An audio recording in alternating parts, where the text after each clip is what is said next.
ছাড়া কেউ কি গায়েব জানে? জোরে বলেন জানে? আমাদের বাংলাদেশে অনেক মসজিদে ফজরের নামাজের পরে সূরা হাসর তেলাওয়াত হয় কি হয় না? সেই সময় কিন্তু আমরা সবাই বলি আলিমুল গায়বি, মুখস্থ নাই? আল্লাহর আয়াত কোরআন গান থেকে শুরু করে দিলে তারপর বাকিটা আপনারা কইতে পারেন। কোরআন বলবেন না? বলেন আলিমুল গায়বি ওয়াশ শাহাদাতি হুয়ার রহমানুর রহিম। গায়বের মালিক কে? পীর সাহেব গায়বের মালিক। এই প্রতি যদি কেউ বিশ্বাস করে সে শিরক করলো, সে ঈমান থেকে দূরে সরে যাবে। কি বলেন ঠিক না? সম্মানিত হাজিরিন, একটা কথা বলবো বল। এক ভণ্ড পীর মুরিদের বাড়ি গেছে, যাওয়ার সাথে সাথে যারা ভণ্ড ওদের মুরিদকে আবার ভক্তি বেশি করে। কি করে ঠিক না? হুজুরে পায়া হুশ নাই, একেবারে চিন্তা করতেছে হুজুরে খাওয়াবো, একেবারে জমবে খাওয়ায়।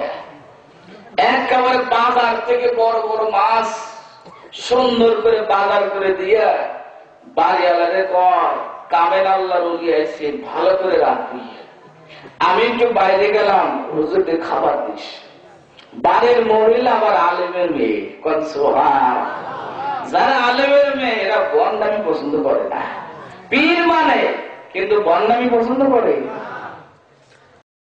সুন্দর করে রান্না করে কই মাছ ভুনা করে একেবারে সিনের প্লেটের আগে দিছে কই, তারপরে দিছে ভাত, ঠিক মতো সাজায়া হুজুরের সামনে দিয়ে আসছে। হুজুর কিছু সময় পরে খাওয়া শুরু করে না, গলায় কান দেয়, বোঝায় যে তরকারি তো দিলে না। আবার 5 মিনিট চলে যায়, আবার কাজ দেয়, কিন্তু তরকারি তো দিলে না। এটি বোঝায় একেবারে ঘন্টা খানেক চলে গেছে, হুজুর বসে আছে। যেই বাড়িওয়ালা আছে, বাজার খাইছেন? খাবো কি? তোমার স্ত্রী ভাত দিল, 1-1.5 ঘন্টা চলে গেল, তরকারি দেয় না। বাড়ির ভিতরে যায়, কয় আরে আল্লাহর জিন্দা বলিয়া আমার বাড়িতে বাজার রাত্রি ঘুমায় না, দেখলাম খালি হই হই করতেছে। আমি বললাম হুজুর কি হয়েছে? মক্কার মানুষ ব্যাখ্যেল ঈশান নামাজ পড়ে গেছে, মসজিদের কাবার শরীফের দরজা খায়, কুকুর ওই দরজাতে ঢুকতেছিল, আমি এখান থেকে ওই হই করে কুকুর খেতালাম।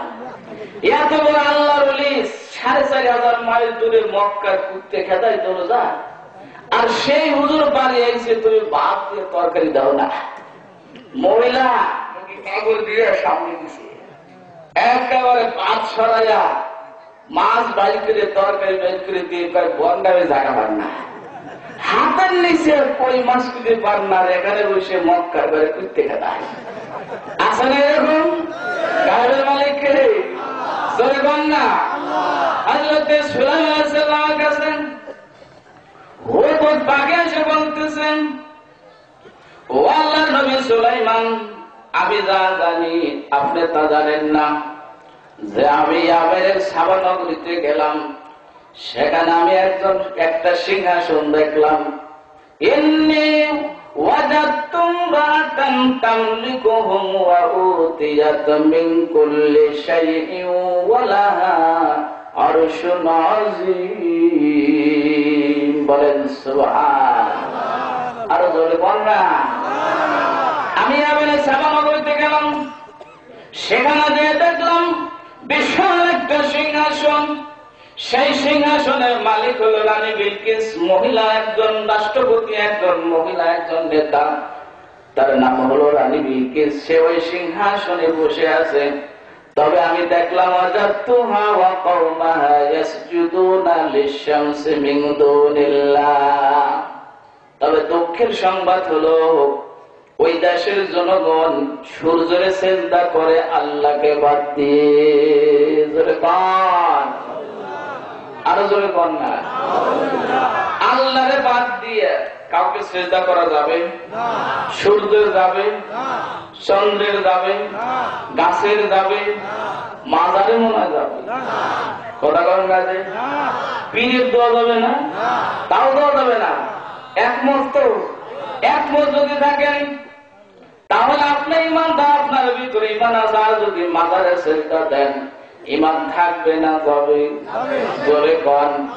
হযরত সুলাইমান আলাইহিস সালামের কাছে হুদহুদ পাখি এসে বলতেছে, ও আল্লাহর নবী সুলাইমান, আমি দেখলাম ওই দেশের জনগণ, ওই দেশের মানুষেরা আল্লাহকে বাদ দিয়ে সূর্যকে সেজদা করে। জোরে কন নাউযুবিল্লাহ। আর জোরে বলেন, আল্লাহকে বাদ দিয়ে মানুষের সেজদা করবে, এটা কি দুনিয়ার কোন নবী রাসূল মানতে পারে? জোরে বলেন, পারে? হযরত সাল্লাল্লাহু আলাইহি ওয়াসাল্লাম বলেন, ক্বালা সানানজুরা সাদাক্তাম কুনতা মিনাল কাযিবিন। তুমি মিথ্যা বলো না সত্যি বলো, এই কথা যাচাই বাছাই করার জন্য আমি তোমার কাছে একটা চিঠি লিখে দেব। ওই চিঠিটা তুমি রানী বিলকিসের কাছে নিয়ে দিবা। জোরে বলেন সুবহানাল্লাহ। সুন্দর করে একখানা চিঠি লেখে হুদহুদ পাখির কাছে দিছে। হুদহুদ পাখি উড়াল দিয়া ইয়ামেনের সাবা নগরীতে হাজির হয়ে গেল। বলেন সুবহানাল্লাহ। একটা পাখি নাম কি? হুদহুদ পাখি বাদশাহ চিঠি নিয়ে যায়। সুলাইমান কি কয়, যাবে কিতাবে হাযা ফালকি ইলাইহিম সুম্মা তাওয়াল্লানহুম ফানজুর মাযা ইয়ারজিউন। শোনো, এই চিঠিটা নিয়ে তুমি বাদশার কাছে দিবা। তাফসীরে লেখছি, হুদহুদ পাখি চিঠিটা নিয়ে রানী বিলকিসের দরজার সিংহাসনের একেবারে জানালার গ্রিলের ভিতর দিয়ে ঢুকে বাদশার কাছে ফেলা দিয়ে উড়াল দিয়ে গ্রিল ধরে দাঁড়া আছে যে বাদশাহ কি জবাব দেয়। রানী বিলকিস চিঠিটা পাইলেন, চিঠিটা খুলছেন, সুন্দর করে চিঠিটা পড়লেন, আর দেখে কত বড় বুদ্ধিমান যেই লোকটা পাঠাইছে পাখির কাছে এই চিঠিটা। পাখিটা যায় না, পাখিটা গ্রিলের জানালা ধরে দাঁড়ায় থাকে। যে কি খবর দেব নিয়ে যাবে। সঙ্গে সঙ্গে সুলাইমান আলাইহিস সালামের চিঠি রানী বিলকিস পাইলেন। পাওয়ার সাথে সাথে রানী বিলকিস কি করলেন? সামনে কি আগাবো? রানী বিলকিস বলতেছেন, কালাত ইয়া আইয়ুহাল মালাউ ইন্নী উলকিয়া ইলাইয়া কিতাবুন কারীম। বলেন সুবহানাল্লাহ। ও আমার মন্ত্রী পরিষদ, চিঠি পাওয়ার সাথে সাথে 313 জন মন্ত্রীকে ইমার্জেন্সি কল করে রাষ্ট্রীয় সিংহাসনের মধ্যে বসে তাদেরকে জানা দিলেন, শোনো শোনো, আমার কাছে একটা সম্মানিত একটা দামি চিঠি আইছে। তবে চিঠিটার ভাষাটা কি তোমরা শুনে নাও। কিভাবে শুরু করছে? ইন্নাহু মিন সুলাইমান ওয়া ইন্নাহু, সবাই বলেন বিসমিল্লাহির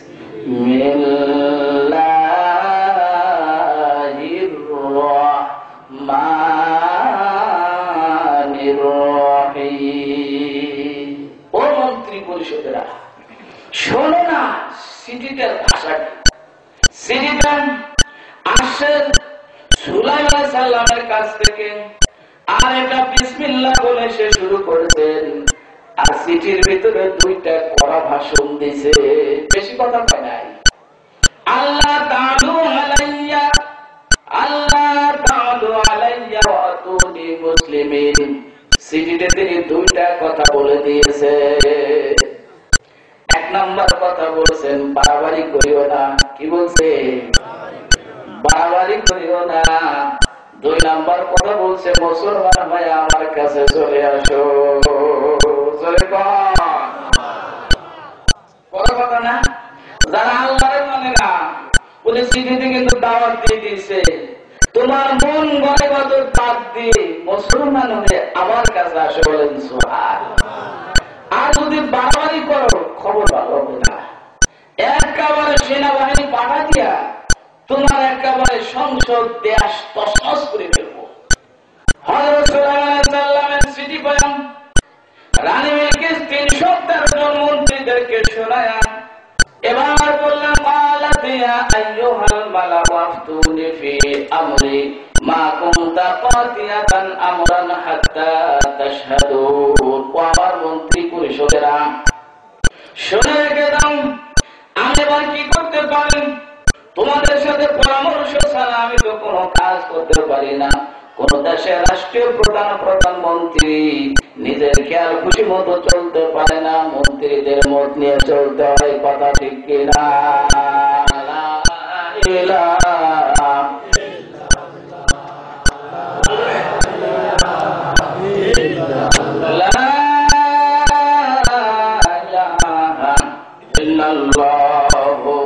মুহাম্মাদুর রাসূলুল্লাহ।